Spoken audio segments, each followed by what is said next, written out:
എന്തോ വലിയത് സംഭവിക്കാൻ പോവുകയാണ്. എന്തോ വലിയത് സംഭവിക്കാൻ പോവുകയാണ്. മാർച്ചിൽ നിന്ന് ഏപ്രിൽ മാസത്തോട്ട് കയറുമ്പോൾ ഈ ടൈം ലൈൻ ചേഞ്ച് ആകുമ്പോൾ ഞാൻ വിശ്വസിക്കുന്നു സ്പിരിച്വൽ വേൾഡിൽ ഇനി ചങ്ങലകൾ കെട്ടുകയില്ല.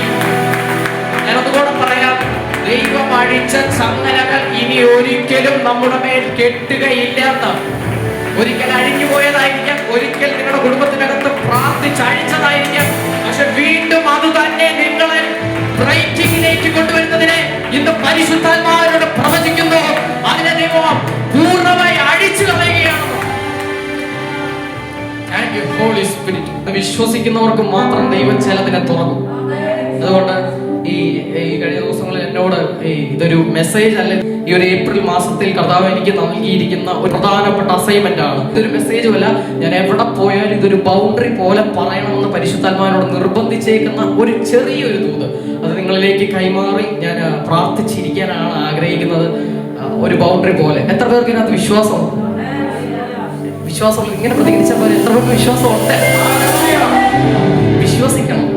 ഈ വിശ്വാസം എന്ന് പറയുന്നത് സത്യം പറഞ്ഞാൽ 3 പദം ഉള്ളെങ്കിലും നിന്റെ ലൈഫിനകത്ത് 3 പദത്തിൽ ഒതുങ്ങേണ്ടത് ആകരുത് നിന്റെ വിശ്വാസം. ഒരു ആമേൻ പറഞ്ഞു. എന്തുകൊണ്ടാണെന്ന് വെച്ചാൽ വിശ്വസിക്കാൻ തയ്യാറായവന്റെ ജീവിതത്തിൽ മാത്രം ദൈവം അത്ഭുതം തുറന്നിട്ടുള്ളൂ. ഈ ദൈവം അത്ഭുതങ്ങൾ തുറന്നിട്ടുണ്ടെങ്കിൽ പോലും വിശ്വസിച്ചവർക്ക് വേണ്ടി തുറന്നത് മറ്റാർക്കും തുറന്നിട്ടില്ല. അതുകൊണ്ടാണ് പത്രോസിന്റെ ജീവിതത്തിനകത്ത് ബ്രദർ പറഞ്ഞ ഒരു കാര്യം ഞാൻ ഇങ്ങെടുത്ത് പറയാം. പത്രോസിന്റെ ജീവിതത്തിനകത്ത് ഒന്ന് ആലോചിച്ച് നോക്കി. പത്രോസ് കടലിനെ നന്നായിട്ട് അറിയുന്നവനാണ്. ഞാൻ പറയട്ടെ, അവൻ ചെറുപ്പം മുതലേ കടലിനെ കണ്ടു വളർന്നവനാണ്. എന്നിട്ട് പോലും പത്രോസിനോട് വന്ന് പറയുകയാണ്, നീ ആഴത്തിലേക്ക് വലയാണ്. പത്രോസ് എന്തെങ്കിലും പറഞ്ഞു? ഒരു വാക്ക് പിറുപിറുക്കാതെ വലയെടുത്ത് വീശി ആക്ഷൻ നടന്നു. ഞാൻ കഴിഞ്ഞ ദിവസങ്ങളിൽ ഒറ്റ വാക്ക് കേട്ടു. ഞാനിങ്ങനെ പ്രാർത്ഥിച്ചുകൊണ്ടിരുന്നപ്പോൾ ഞാൻ കേട്ട ഒരു വാക്ക് ഇന്ന് ഇവിടെ ദൂത് ആവർത്തിക്കുമെന്ന് ഞാൻ കേട്ടതാണ്. അതേ ദൂതിന്ന് തീരുന്നതിന് മുമ്പായി പാസ്റ്റർ പറഞ്ഞു, സഡൻ സഡൻ സഡൻ. ഞാൻ നിങ്ങളോട് പ്രവചിക്കുന്നു, സഡൻലികൾ സംഭവിക്കാൻ പോവുകയാണ്. ചിലരുടെ ജീവിതത്തിനകത്ത് അപ്രത്യക്ഷമായി സഡൻലികൾ കർത്താവ് തുറക്കുന്നു. ഇതുവരെയും തൊടാത്ത മേഖലകളിൽ സഡൻലികൾ സഡൻലികൾ സഡൻലികൾ യേശുവിന്റെ നാമത്തിൽ സംഭവിക്കുന്നു. ഹല്ലേലൂയ.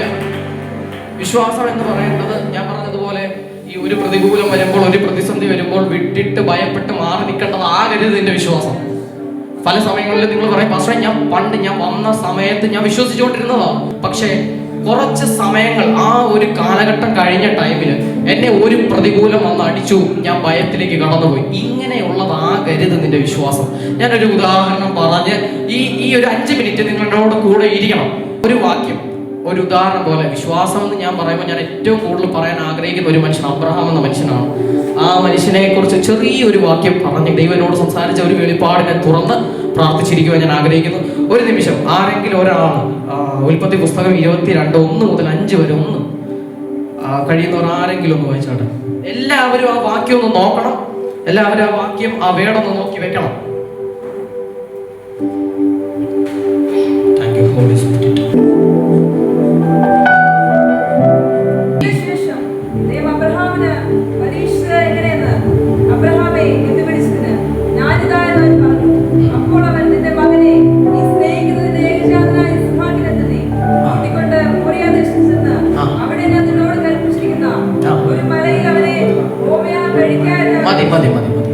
എന്തോ പറഞ്ഞേ? യാഗം അർപ്പിക്കണം. നിങ്ങളൊന്ന് ആലോചിച്ച് നോക്കി. അബ്രഹാമിന്റെ ലൈഫിനകത്ത് അബ്രഹാമിനെ വിളിച്ച് വേർതിരിച്ച നാൾ മുതൽ കർത്താവ് അവന് നന്മ കൊടുത്തിട്ടുണ്ട്. പക്ഷെ ഒറ്റ കാര്യത്തിലാണ് അവർ ഇരുവരും ഒരുപോലെ വിഷമിച്ചത്. സ്വന്തമായ അവകാശികളില്ല, സ്വന്തമായി തലമുറകളില്ലാത്തതിന്റെ പേരിൽ ഒത്തിരി ഭാരപ്പെട്ടതായിട്ട് വചനം നമ്മളെ പഠിപ്പിക്കുന്നു. പക്ഷെ ഈ ഒരു കാലഘട്ടത്തിൽ മമ്രയുടെ തോപ്പിനൊക്കെ ഇറങ്ങി വന്ന ദൂതന്മാര് സാറയോടും അബ്രഹാമിനോടായിട്ട് പറയുകയാണ്, ഞാൻ നിനക്ക് അടുത്ത ആണ്ടിൽ ഞാനിവിടെ വരുമ്പോൾ നിനക്കൊരു കുഞ്ഞിനെ, ഒരു മകനെ നൽകും എന്ന് പറഞ്ഞ് തിരിച്ചു പോരുകയാണ്. അതിനുശേഷം അവിടെ നടക്കുന്ന 25 വർഷങ്ങൾക്ക് ശേഷം ഒരു മകൻ ഉണ്ടാകുകയാണ്. ഒന്ന് ആലോചിച്ച് നോക്കി. വചനം ഇങ്ങനെ പറയുന്നു, അബ്രഹാമിനും സാറയ്ക്കും മകൻ ഉണ്ടായതിനു ശേഷമാണ് സാറ പറയുന്നത്, ഇസഹാക്ക് ഇവൻ എന്നെ ചിരി ഉണ്ടാക്കി, അർത്ഥം സന്തോഷം ഉണ്ടാക്കി. ഒന്ന് ആലോചിച്ച് നോക്കണം. നന്മകൾ ലഭിച്ചിട്ട് പോലും വിഷമിച്ചിരുന്നൊരു മേഖല, തലമുറകൾ ഇല്ലാതിരുന്നൊരു മേഖലയാണ്. ആ മേഖലയെ കർത്താവ് വർഷങ്ങൾക്ക് ശേഷം പൂർത്തീകരിച്ച് കൊടുത്തിട്ട് പറയുകയാണ്, സാറ തന്നെ അവളുടെ വായ കൊണ്ട് പറഞ്ഞു, ഇവിടെ എനിക്ക് സന്തോഷം ഉണ്ടാക്കി. ഈ ഒരു സന്തോഷത്തെ നല്ല രീതിയിൽ അനുഭവിച്ചു വരുമ്പോഴാണ് കർത്താവ് പറയുന്നത്, നിന്റെ ഏകജാതനായ മകനെ യാഗം അർപ്പിക്കണം. അടുത്തിരിക്കുന്ന ആളെ കൈ കൊടുത്തിട്ടൊന്ന് പറഞ്ഞു, യാഗം അർപ്പിക്കണം. എല്ലാവരും പറഞ്ഞു യാഗം അർപ്പിക്കണം. പറഞ്ഞു യാഗം അർപ്പിക്കണം. ഞാൻ ചോദിക്കട്ടെ, നിങ്ങളുടെ ലൈഫിനകത്ത് കർത്താവ് വർഷങ്ങളായിട്ട് പ്രാർത്ഥിക്കുന്ന ഒരു വിഷയത്തിന് വേണ്ടി മറുപടി നൽകുകയാണ്. ഞാനൊരു ഉദാഹരണം പോലെ പറയാം. നിങ്ങൾ പ്രാർത്ഥിക്കുന്ന ഒരു കാർ വേണ്ടിയിട്ടാണ്. ആ കാർ ദൈവം നിങ്ങൾക്ക് നൽകുകയാണ്. പിറ്റേ ദിവസം രാവിലെ ആകുമ്പോൾ ദൈവം നിങ്ങളോട് പറയുന്നത് മറ്റൊരാൾ കൊണ്ടേ കൊടുക്കണം. നമ്മളാണെങ്കിൽ ചെയ്യും, നമ്മളാണെങ്കിൽ ചെയ്യത്തില്ല. പക്ഷെ ഒന്ന് ആലോചിച്ച് നോക്കണം, അവന്റെ അവകാശി എന്ന് പറഞ്ഞ് ദൈവം കൊടുത്ത മകനെ തന്നെ കർത്താവ് എടുത്തു പറയുവാണ്, നിന്റെ ഏകജാതനായ ഇസ്ഹാക്കിനെ നീ യാഗം അർപ്പിക്കണം.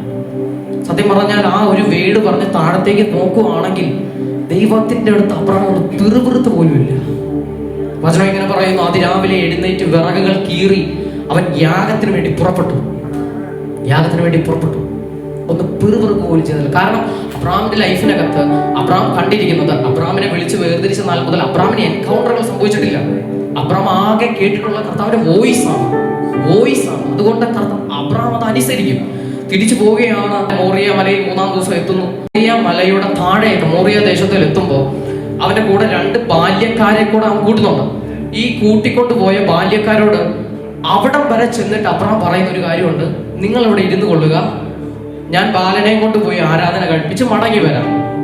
സത്യം പറഞ്ഞ മലയാളം ബൈബിളിൽ അതിനകത്ത് എഴുതിയിരിക്കുന്ന വാക്ക് ഞാൻ മകനെ കൊണ്ട് യാഗം അർപ്പിച്ച് മടങ്ങി വരാമെന്നാണ്.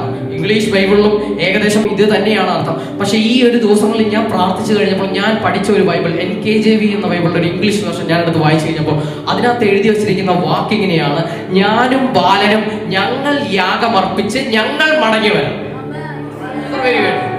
ഞങ്ങൾ യാഗമർപ്പിച്ച് ഞങ്ങൾ മടങ്ങി വരാം. ഒന്ന് ആലോചിക്കണേ, ദൈവം പറഞ്ഞ ശബ്ദത്തെ അനുസരിക്കുന്ന അബ്രഹാം, ദൈവ ശബ്ദം കേൾക്കുന്ന അബ്രഹാം, ദൈവം വിളിച്ച് വേർതിരിച്ച നാൾ മുതൽ ഇന്ന് വരെ സ്റ്റിൽ ദി ഡേ വരെ അബ്രഹാമിനോട് കർത്താവ് പറയുകയാണ്, ഇസ്ഹാക്കിനെ യാഗം അർപ്പിക്കണമെന്ന് പറഞ്ഞ് മോറിയ ദേശത്ത് എത്തുന്ന നാൾ വരെ അബ്രഹാം കണ്ടിട്ടുള്ളത് ദൈവത്തിന്റെ വോയിസിനെയാണ്. അവൻ കണ്ണിന്റെ മുമ്പിൽ കണ്ടിട്ടുള്ളത്. അബ്രഹാമിന് നന്നായിട്ട് അറിയാം ദൈവത്തിന്റെ വോയിസ് അത്രയും കൺഫേംഡ് ആണ്.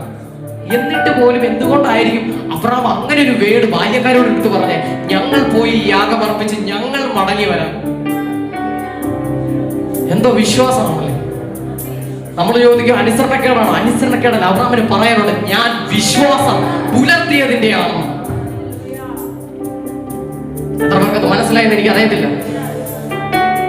അബ്രഹാം പറയുകയാണ്, ഞങ്ങൾ പോയി യാഗം അർപ്പിച്ച് ഞങ്ങൾ മടങ്ങി വരാം. സത്യം പറഞ്ഞാൽ യാഗം അർപ്പിക്കുക എന്ന് പറയുന്നത് ദൈവം പ്രസാദിക്കുന്ന ഒരു മേഖലയാണ്. പക്ഷെ അതുപോലെ തന്നെ ഒരുവന്റെ ജീവൻ പോകുന്ന സ്ഥലം കൂടെയാണ് യാഗപീഠം. അങ്ങനെയാണെങ്കിൽ നിങ്ങളൊന്ന് ആലോചിച്ച് നോക്കി, ഇസ്ഹാക്കിനെ യാഗം അർപ്പിക്കണമെന്ന് ദൈവം പറഞ്ഞതിന്റെ അർത്ഥം ഇസ്ഹാക്ക് മരിക്കുമെന്നല്ലേ?